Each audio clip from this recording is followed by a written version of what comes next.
están tratando de detener el proceso económico que ha dado los mejores datos de la historia de Colombia y muchos del siglo que estamos viviendo.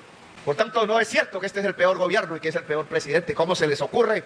Cuando más puestos de trabajo hay en la historia, cuando las mujeres han logrado en todo el país, en promedio, más puestos de trabajo.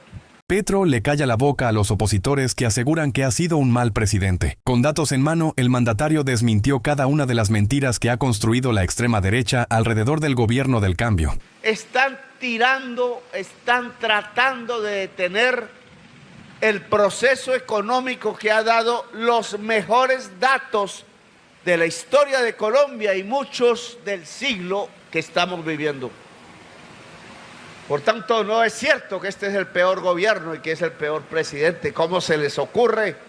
Cuando más puestos de trabajo hay en la historia, cuando las mujeres han logrado en todo el país, en promedio, más puestos de trabajo, cuando en este siglo la juventud ha logrado más puestos de trabajo, cuando las desigualdades sociales, que aún son inmensas, han disminuido, cuando al elevar el salario mínimo para quienes reciben un salario, que son millones de personas, se ha multiplicado en el conjunto de la sociedad, porque ahora se demanda más comida, más agua, más educación. Es decir, nos hemos vuelto, a pesar de las diferencias sociales, más ricos. El presidente también encaró a los magistrados de la Corte Constitucional y a directivos del Banco de la República que, además de suspender el decreto de emergencia económica, se ufanan en decir que es un gobierno derrochador solo por pensar en el bienestar de los más vulnerables de este país. Pero trajimos aquí también los hospitales hasta segundo nivel, que quiero yo inaugurar en mi despedida de gobierno, ya está a punto. Y entonces uno se preguntaría, ¿de dónde esos economistas alucinados, le llamo? Hay una base teórica y filosófica para llamarlos con propiedad alucinados. ¿No ven esto? La realidad. Ven unos números en su oficina y se emborrachan allí con los números. Los computadores tienen ese problema y van entrando en unas nubes de números y no ven la realidad. Creen que la realidad está en los números y no en esta belleza, no en estos hechos, no cuantifican. Entonces es un derroche traer este colegio. ¿En qué mente humana se le puede ocurrir a cualquier gerente o director o presidente de la Corte Constitucional o del Banco de la República, cómo se les puede ocurrir que esto es un derroche? Si esta es la aplicación práctica de la Constitución de 1991, esto no es un discurso, una palabra, este es en realidad el Estado Social de Derecho por el cual luchamos. Por otra parte, el candidato Iván Cepeda convocó una marcha para este 3 de febrero en apoyo del presidente Petro, quien se reunirá ese día con el mandatario de Estados Unidos, Donald Trump. Una muy cordial invitación. El próximo día martes, 3 de febrero, nuestro querido presidente Gustavo Petro estará en la ciudad de Washington. Yo quiero invitarles a que salgamos el día 3 para acompañar al presidente en Bogotá. Y para que ese mismo día expresemos nuestro claro rechazo a la posibilidad de que se vaya a frustrar el salario vital y también a que se intente bloquear nuestra candidatura y participación en la consulta del 8 de marzo. Todas y todos a Bogotá.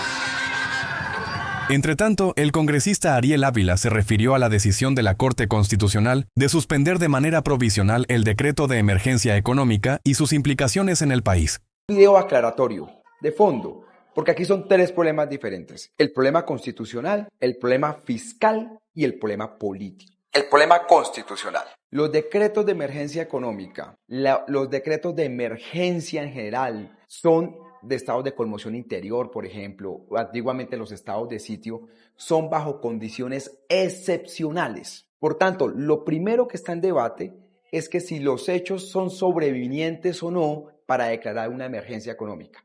Para algunos juristas no son sobrevivientes, no hay una pandemia del COVID-19, no hay una crisis económica repentina, es decir, no hay nada sobreviviente. Reconocen que hay un problema fiscal grave, que hay un problema de plata, pero que eso no es sobreviniente. Para otros constitucionalistas sí son sobrevinientes, porque pues de un hueco fiscal del 3%, estamos en un hueco fiscal de más del 7, 8, 9%, y por tanto hay una situación muy delicada que puede llevar a una situación de crisis económica grave.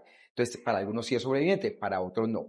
Y el otro tema constitucional es el tema de lo que algunos han llamado si el Ejecutivo está tomando las funciones del Legislativo. Es decir, que como se hundió una reforma tributaria o ley de financiamiento, el gobierno la saca vía decreto. Por tanto, hay una superposición de eso y sería ilegal. Para otros no, porque dicen pues que una cosa es lo del Congreso y otra cosa son los decretos y capacidad de decretar de los gobiernos. Entonces, son dos los temas constitucionales. Segundo, los temas fiscales. Mire, yo les digo una cosa, la situación fiscal del país es complicada. Hay una cosa que es lo que uno recibe y lo que uno gasta. Hay una cosa que llaman la regla fiscal. Se dice que la diferencia entre lo que uno recibe y lo que se gasta no puede ser más del 3%. Hoy por hoy estamos a un 7%. Colombia perdió calificación de riesgo. Los créditos que asume son con intereses más caros. Y estamos en una situación de destapar un hueco para tapar el otro. Y de hecho, los impuestos, varios impuestos de este año se anticiparon en cobro el año pasado. Significa que hay un problema de caja o va a haber un problema de caja muy delicado. Entonces, sí es cierto, hay quienes dicen, no, entonces bájele a la corrupción y lo verá que la plata alcanza, pero nadie sabe cuánto es esa plata. Es como decir, persiga la evasión de impuestos, pero nadie sabe si la va a perseguir y cuánto significa esa plata. Pero sí hay un problema fiscal que hay que resolver. O una contracción durísima del presupuesto, más del que ya hubo, o otros hablan de una reforma tributaria, o los decretos de emergencia económica, o más deuda a un interés mucho más alto, pero lo cierto es que no es fácil la situación del país. A veces la gente no entiende el problema, pero el hueco fiscal es grande. Y lo tercero, el problema político. Aquí, a menos de 40 días de elecciones de Congreso, de consultas, y a 5 meses de elecciones presidenciales, pues todo el mundo está jugando es a ganar y a jugar en el mundo político. Por eso tanta confusión y tantas distracciones. Así que los dos primeros puntos son la claridad. Y en el tema político, desconfíen de lo primero que escuchen, porque todo el mundo está bregando a sacar la mejor tajada. La batalla no está perdida y el presidente Petro se encargará de proteger los derechos de todos los colombianos. La emergencia económica debe reactivarse y los más ricos de este país cumplirla.